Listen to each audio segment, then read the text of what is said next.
Utilidade pública.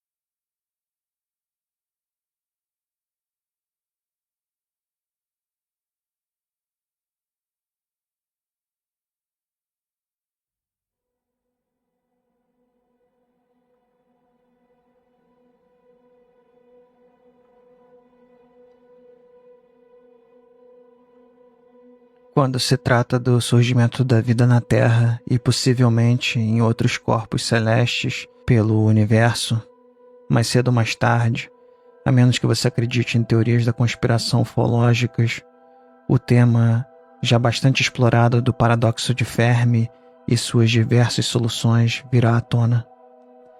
Mesmo sem descobrir alguma forma mágica de viajar mais rápido do que a luz, civilizações suficientemente avançadas deveriam ter sido capazes de colonizar suas galáxias e até mesmo galáxias próximas num período de alguns milhões de anos ou menos, se considerarmos sondas autorreplicantes como as propostas pelo matemático John von Neumann. Alguns milhões de anos podem parecer muito tempo do ponto de vista da vida humana, mas na escala cósmica é quase um piscar de olhos. O fato de não haver sondas de von Neumann ou qualquer outra evidência de vida alienígena inteligente é de certa forma paradoxal, considerando os 13,8 bilhões de anos desde o Big Bang. De acordo com estimativas atuais, o universo tem 13,8 bilhões de anos, tempo suficiente para que a vida inteligente se espalhe pelo cosmos. Então, como perguntou o físico Enrico Fermi há décadas atrás, onde diabo está todo mundo? Muitas respostas foram dadas para solucionar o paradoxo de Fermi. Uma delas é a ideia de que existem grandes filtros, ou seja, gargalos, que impedem inteligências de chegar às estrelas e conquistá-las. Por exemplo, a vida precisa surgir da matéria não viva, um processo chamado abiogênese. Em seguida, a vida unicelular precisa evoluir de procariontes para eucariontes, o que abre caminho para organismos multicelulares mais complexos, como plantas, fungos e animais. As probabilidades de ocorrência desses eventos devem ser extremamente pequenas. A vida microbiana simples pode ser comum e talvez possamos detectá-la nas próximas décadas analisando a atmosfera de exoplanetas em busca de vestígios de subprodutos biológicos. O telescópio James Webb já está fazendo isso. Mas a vida complexa, consciente e inteligente, capaz de produzir tecnologia como espaçonaves, é algo bastante diferente. Onde ela está? Há um grande filtro que é evocado para explicar essa ausência. Mesmo que apareçam com frequência, eventualmente elas se destroem em guerras, incluindo guerras nucleares, antes mesmo de conseguirem colonizar galáxias. Na minha opinião, provavelmente somos os únicos, ou um dos pouquíssimos azarados no universo observável a ter desenvolvido autoconsciência e inteligência a ponto de sermos capazes de mapear a radiação cósmica de fundo em micro-ondas com satélites altamente avançados como o Planck e o WMAP, e usar a radiação cósmica de fundo para calcular a idade do universo. Se existe mais alguém capaz disso, são tão poucos e o universo observável é tão vasto que jamais nos encontraremos ou sequer saberemos da existência um dos outros. Mas vamos considerar a ideia que muitos amam, a de que o surgimento de organismos autoconscientes e inteligentes ocorreu em número suficiente que até mesmo a nossa galáxia, a Via Láctea, deve ter ou ter tido algumas civilizações tecnológicas. Se isso for verdade, então o universo deve estar repleto de animais menos inteligentes e menos autoconscientes, o que equivale a dizer que o universo está repleto de vida senciente. Bem, nesse caso, concordo com Schopenhauer quando ele escreve o seguinte em sua obra Parerga e Paralipômena. Abre aspas.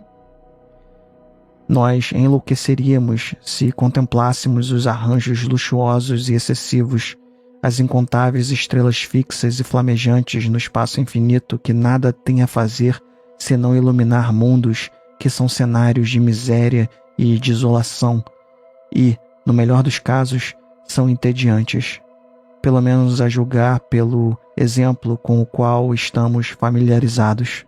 Fecha aspas.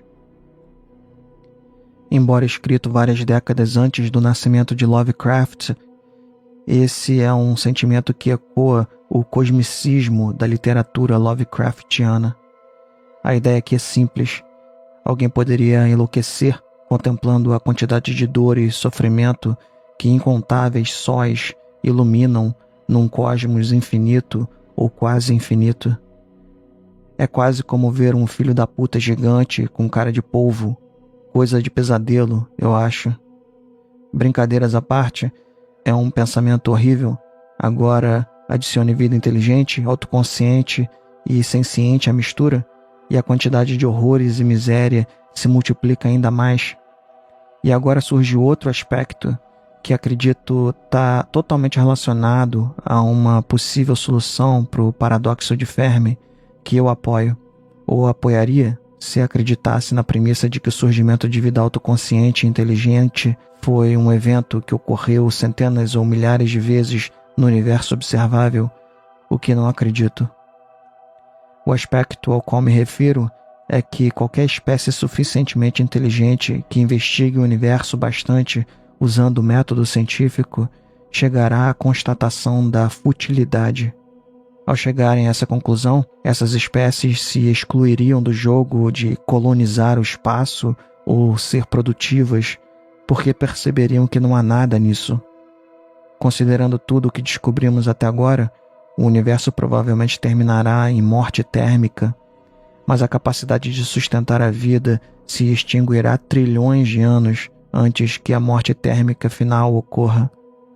Existem outras duas possibilidades, um tanto quanto desacreditadas, mas ainda reais de acordo com a física moderna.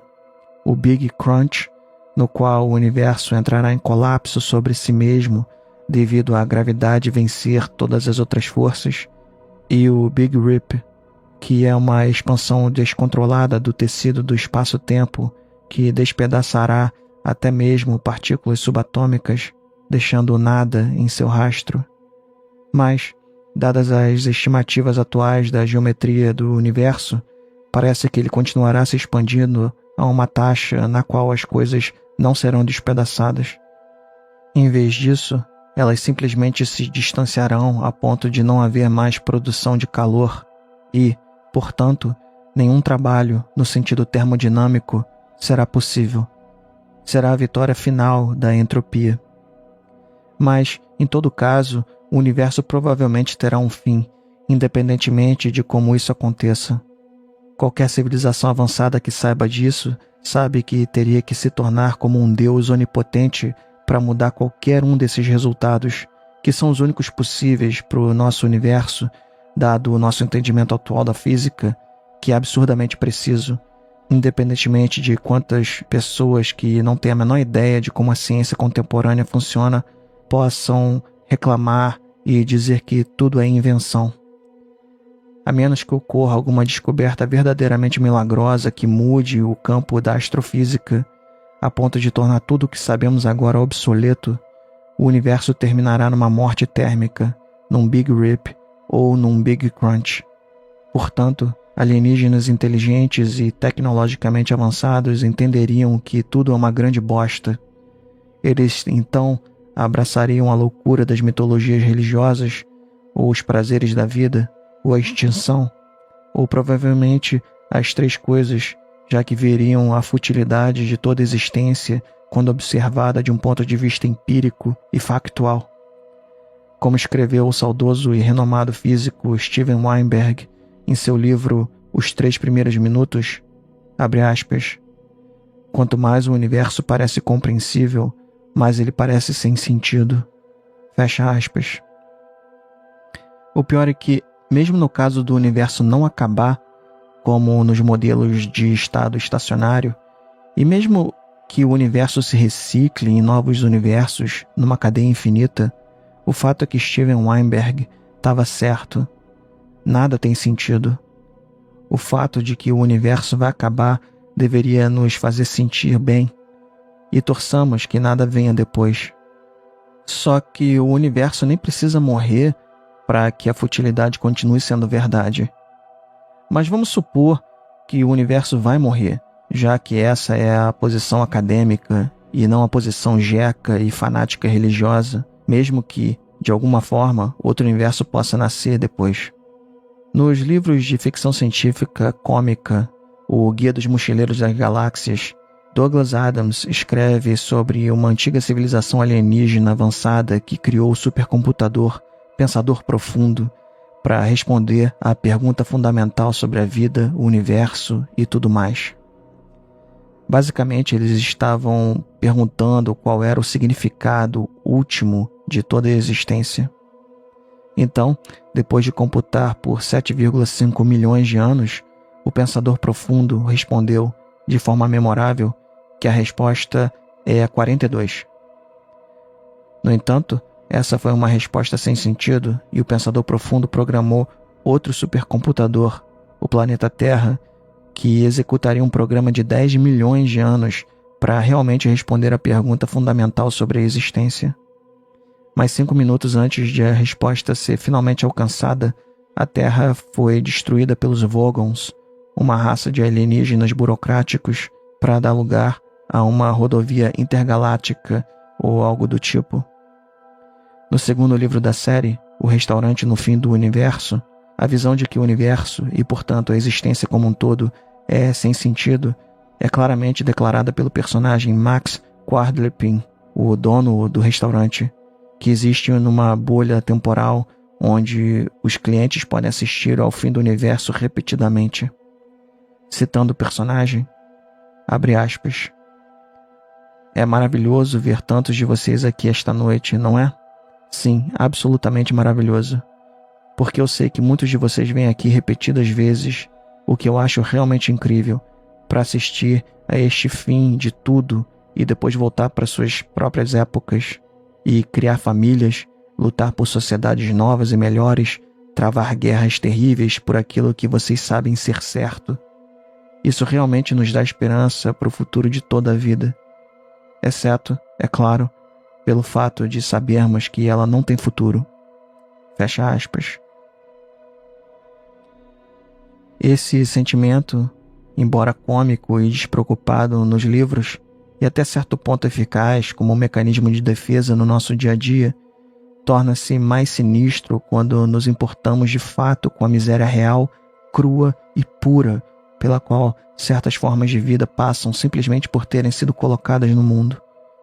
É por isso que eu acredito que, se for verdade que a vida inteligente é relativamente comum, e se for verdade que entre as espécies inteligentes do universo existem algumas que se tornam altamente avançadas e conhecedoras do universo, elas eventualmente degeneram em fanatismo religioso e mitológico ou escolhem viver como epicuristas ou hedonistas convictos, ou escolhem a extinção. E acredito que as mais sábias escolhem a extinção para poupar seus descendentes do peso da futilidade. Se for verdade que a inteligência é tão comum quanto dizem os otimistas, então uma solução, ou pelo menos uma solução parcial para o paradoxo de Fermi, é que espécies suficientemente avançadas escolhem a autoextinção.